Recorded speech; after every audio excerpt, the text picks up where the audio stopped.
Om Swastiastu. Untuk pertanyaan dari kelompok 7 dan jawaban dari kelompok keempat akan kami paparkan dalam video berikut.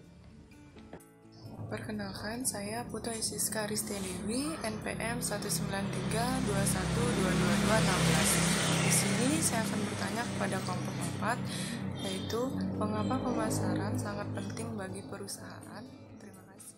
Pertama, perkenalkan saya Ketut Ayu Octavia dengan NPM 1932 12246. Saya akan menanggapi pertanyaan dari Siska tentang mengenai mengapa pemasaran sangat penting bagi perusahaan.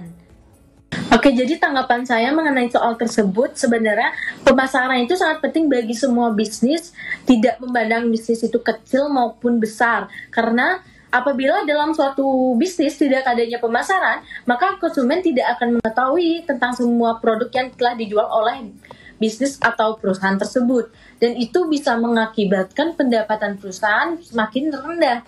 Jadi kalau kita misalnya memasarkan, bisa saja orang-orang yang tidak mengetahui tentang perusahaan kita atau tidak mengetahui produk kita, mereka bisa mengetahui itu dan mereka bisa saja tertarik melewati pemasaran kita, seperti misalnya kita melakukan pemasaran lewat media sosial atau membuat spanduk seperti itu. Sekian jawaban dari saya.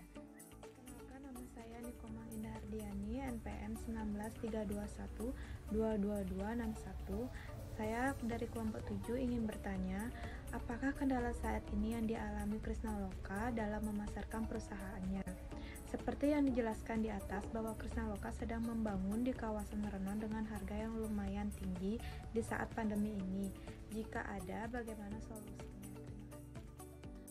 Tiara Dewi Sasmita, NPM 1932 akan menjawab pertanyaan dari Indah Ardiani. Pertanyaannya adalah, adakah kendala saat ini yang dialami Krisnaloka dalam memasarkan perumahan?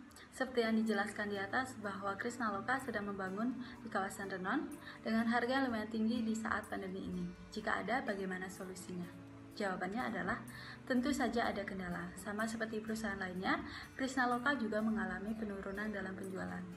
Nah, untuk harga yang lumayan tinggi di kawasan Renon itu sudah disesuaikan dengan harga pasar. Dan juga Renon yang terletak di tengah kota memiliki lokasi yang lebih strategis. Nah, maka dari itu semakin bagus lokasinya, maka semakin tinggi pula harganya.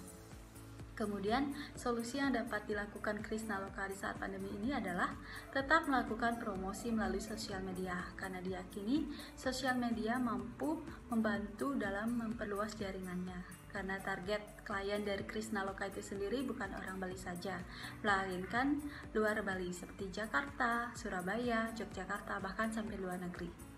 Nah, kemudian solusi berikutnya adalah dengan menambah karyawan di bagian marketing freelance. Jadi di Krisnaloka sendiri itu memiliki dua jenis marketing, yaitu marketing in-house dan marketing freelance. Bedanya, marketing in-house itu adalah karyawan tetap yang wajib datang ke kantor. Nah, sedangkan marketing freelance itu tanpa harus datang ke kantor, tapi bisa memasarkan produk dari Krisnaloka. Nah, bedanya juga, marketing in-house itu memiliki benefits lebih banyak, yaitu gaji yang tetap, bonus, dan komisi. Sedangkan dari marketing freelance itu hanya mendapatkan komisi apabila berhasil menjual rumah yang ditawarkan Krisnaloka. Nah, begitulah cara Krisnaloka dalam meminimalisir pengeluaran di saat pandemi ini agar tetap meningkatkan penjualan. Sekian, terima kasih. Om Swastiastu. Perkenalkan, nama saya Cokorde Sri Mutia Praptika Sukawati dengan NPM 1932 Saya ingin bertanya kepada kelompok 4. Pertanyaan saya adalah, sebutkan keuntungan dalam menjalani bisnis properti. Sekian dari pertanyaan saya, semoga bisa dijawab. Terima kasih. Baik, izinkan saya untuk menjawab. Keuntungan menjalani bisnis properti yang pertama itu adalah harga jualnya di Indonesia yang meningkat tajam setiap tahunnya. Yang kedua, jika lokasi propertinya ada di tempat strategis dan akses mudah, terjangkau, dan banyak fasilitas yang didukung, tentu nilai tambah properti menjadi semakin besar. Yang ketiga, menjalankan bisnis properti adalah tidak tergerus karena efek inflasi setiap tahunnya pada suatu negara. Saya Wijananta Kesawa, NPM 19321222240. Ingin bertanya, pemasaran properti berfungsi untuk mengarahkan cara-cara dalam bidang pemasaran agar berjalan dengan efektif dan efisien, serta untuk mempercepat proses penjualan. Sebutkan dan jelaskan cara-cara untuk melakukan tahap dalam pemasaran properti. Terima kasih. Saya Nilo Sintiawati dengan NPM 1932122248. Di sini saya akan menjawab pertanyaan dari Kesawa. Dengan pertanyaan, pemasaran properti berfungsi untuk mengarahkan cara-cara dalam bidang pemasaran agar berjalan dengan efektif dan efisien, serta untuk mempercepat proses penjualan. Sebutkan dan jelaskan cara-cara untuk melakukan tahap dalam pemasaran properti. Jawaban dari saya yaitu yang pertama, menjual konsep.